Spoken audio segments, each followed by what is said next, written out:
We pray for better days.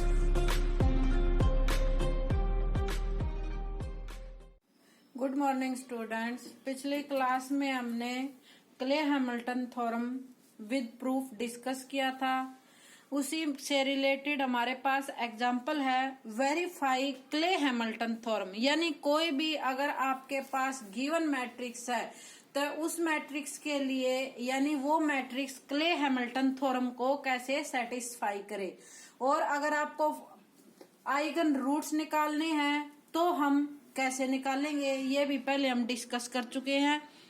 तो जैसे हमारे पास गिवन मैट्रिक्स है A इक्वल टू 2 -1 और 1, सेकेंड रो में है -1 2 -1, थर्ड रो आपके पास है 1 -1 2। तो सबसे पहले क्ले हैमिल्टन थ्योरम वेरीफाई करने के लिए जो गिवन मैट्रिक्स है उसकी आपको कैरेक्टरिस्टिक्स इक्वेशन लिखनी है।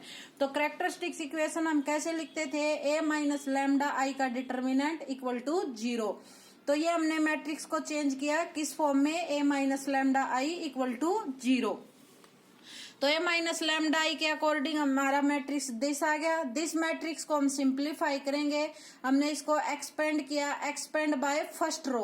फर्स्ट रो से हमने गिवन मैट्रिक्स को एक्सपेंड कर दिया और हमारी दिस पोलिनोमियल आ गई minus lambda cube plus 6 lambda square minus 9 lambda plus 4 equal to 0। उसके बाद अगर हमें यहाँ पर आइगन वेक्टर निकालने हैं तो आइगन वेक्टर निकालने के लिए हमें जैसे कि हमारी थर्ड डिग्री की यानी क्यूबिक इक्वेशन है तो फर्स्ट रूट हम इट एंड ट्रायल से निकालते हैं। तो जैसे हमारा बाय इंस्पेक्शन मेथड जैसे हमने 1 पुट किया तो 1 इक्वल टू पुट करने पर हमारे पास इक्वेशन आ गई 0 इक्वल टू 0। तो 1 से हम कंप्लीट इक्वेशन को बाय इंस्पेक्शन जो आपके पास मेथड है उससे हम कैसे डिवाइड करेंगे, इंस्पेक्शन मेथड, और इस डिवीजन को हम बोलते हैं synthetic division. Bye inspection it and trial से हमने इसका रूट फाइंड आउट किया और इसको डिवाइड किससे करे हैं, सिंथेटिक डिवीजन। ये आगे हम नेक्स्ट चैप्टर में डिस्कस करेंगे। सिंथेटिक डिवीजन कैसे डिवाइड करते हैं, सभी के कोफिशिएंट यहाँ पर लिखेंगे, जैसे लैम्डा क्यूब का, फिर लैम्डा स्क्वायर का, फिर लैम्डा, फिर कांस्टेंट। एक भी टर्म अगर आपकी मिसिंग है तो उसकी जगह हम 0 पुट करते हैं।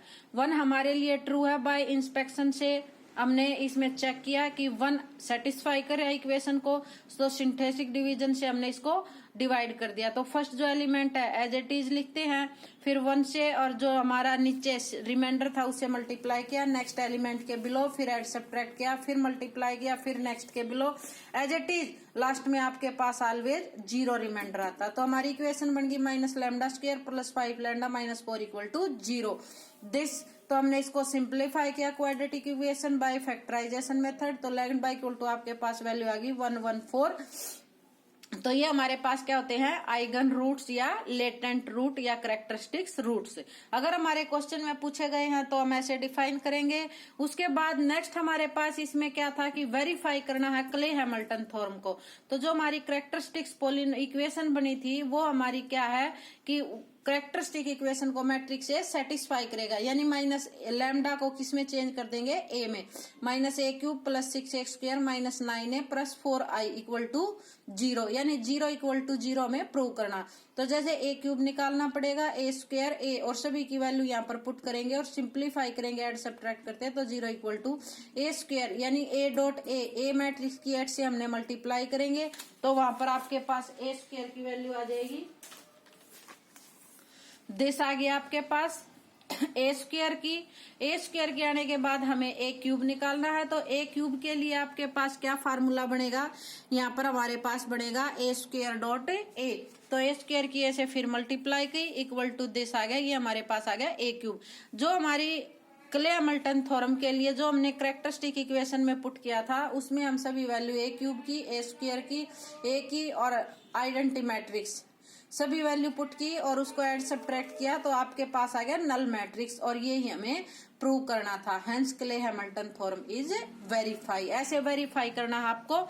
नेक्स्ट हमारे पास एग्जांपल है, if A equal to this है, use Cayley Hamilton theorem to express this हमारी लीनियर इक्वेशन, दिस हमारी कैरेक्टरिस्टिक्स पॉलिनोमियल है, इसको express as a linear polynomial in A, यानी इसका यूज करते हुए हमें इसको लीनियर पॉलिनोमियल में चेंज करना है। तो कैसे चेंज करेंगे? सबसे फर्स्ट पॉइंट हमारा होता है कि कैरेक्टरिस्टिक इक्वेशन बनाओ जो भी हमारा गिवन मैट्रिक्स है। तो कैरेक्टरिस्टिक इक्वेशन आपकी होती है a माइनस लैम्डा आई का डिटर्मिनेंट इक्वल टू 0। दिस होती थी हमारी a minus lambda I equal to 0। ये हमने पुट किया, इसको सिंप्लीफाई किया, आपकी कैरेक्टरिस्टिक इक्वेशन आ गई lambda square minus 5 lambda plus 7 equal to 0। Cayley Hamilton theorem का यूज करते हैं तो यहाँ पर आएगा a square minus 5a plus 7i equal to 0। तो यहाँ पर हमने क्या किया, जो हमारी गिवन इक्वेशन पॉलिनोमियल थी उसको देखते हुए यहाँ से ए स्क्वायर की वैल्यू निकाली। उसके बाद ए क्यूब भी चाहिए तो हमने सेकंड इक्वेशन को ए से मल्टीप्लाई किया, फिर ए स्क्वायर से मल्टीप्लाई किया, फिर ए क्यूब से मल्टीप्लाई किया। ऐसे मल्टीप्लाई करते गए और हमारे पास A3, A4 और A5 की वैल्यू क्या होगी, डिफाइन होगी। तो जैसे इसको कैसे सिंप्लीफाई करेंगे, 2a⁵ है तो रिमेनिंग को तो एज इट इज रहने देंगे। फर्स्ट स्टेप में हम a⁵ की वैल्यू यहाँ पर पुट करेंगे। यहाँ पर पुट करने के बाद remaining term as it is, इसको सिंप्लीफाई किया, ओपन किया। ओपन करने के बाद आपके पास दिस इक्वेशन आ गई। उसके बाद a⁴ की वैल्यू पुट की, रिमेनिंग को हम as it is put up करेंगे। तो 7 हमने वैल्यू पुट की, उसको सिंप्लीफाई किया, फिर हमारे पास a क्यूब आ गया। a क्यूब आने के बाद ए क्यूब की वैल्यू पुट करेंगे, फिर ए स्क्वायर की वैल्यू पुट करेंगे टर्म बाय टर्म, और लास्ट में हमारे पास सिंप्लीफाई करने के बाद आपके पास आ गई लीनियर पॉलिनोमियल ऑफ अंडर ए, यानी जो हमारा मैट्रिक्स ए था उसके अंडर हमारे पास क्या निकल जाएगी, linear polynomial of A matrix A. ऐसे हमें डिफाइन करना होता है। और इसी में अगर आपके पास जो गिवन मैट्रिक्स है और जो हमारी कैरेक्टरिस्टिक्स इक्वेशन बनती है क्ले हैमिल्टन थ्योरम का यूज करते हुए, अगर आपको ए इनवर्स यहाँ पर डिफाइन करना है, जैसे कि हमारी जो इक्वेशन है वो आपके पास बनी दिस, हमारी इक्वेशन दिस थी, तो क्ले हैमिल्टन थ्योरम के अकॉर्डिंग ही अगर हमें इसमें ए इनवर्स डिफाइन करना है, हमारी इक्वेशन आपके पास आई थी this a² minus 5a plus 7 equal to 0। इसी का यूज करते हुए जो हमारी कैरेक्टरिस्टिक्स पॉलिनोमियल हमें ए इनवर्स फाइंड आउट करना है, तो हम क्या करेंगे, pre multiply by A inverse से इसको कंप्लीट को मल्टीप्लाई करेंगे। यहां पर बनेगा A inverse A into A minus 5a A inverse plus 7 into A inverse equal to 0। A और ए इनवर्स हमें पता आइडेंटिटी के इक्वल होता है। यहाँ पर आ गया A minus 5 identity plus 7 A inverse equal to 0। यहाँ पर हमारे पास आ गया 7 A inverse equal to 5 identity minus A, तो A inverse equal to 1/7 5 identity matrix minus A matrix. यहाँ पर हम आइडेंटिटी मैट्रिक्स की वैल्यू पुट करेंगे, मैट्रिक्स ए की वैल्यू पुट करेंगे, दोनों को सब्ट्रैक्ट करेंगे और 1/7 से मल्टीप्लाई करेंगे, तो ये हमारी किसकी वैल्यू आ जाएगी, ए इनवर्स की।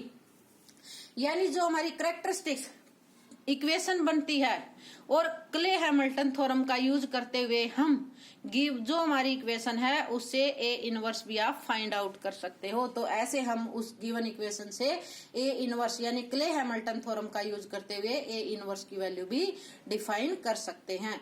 तो ये हमारे न्यूमेरिकल थे, वेरीफाई क्ले हैमिल्टन थ्योरम, और क्ले हैमिल्टन थ्योरम का यूज करते हुए कोई भी जो गिवन पॉलिनोमियल है उससे लीनियर या क्वाड्रेटिक में कैसे चेंज करेंगे, और अगर क्ले हैमिल्टन थ्योरम का यूज करते हुए हम जो हमारी कैरेक्टरिस्टिक्स इक्वेशन है उससे हम इनवर्स कैसे फाइंड आउट करते हैं।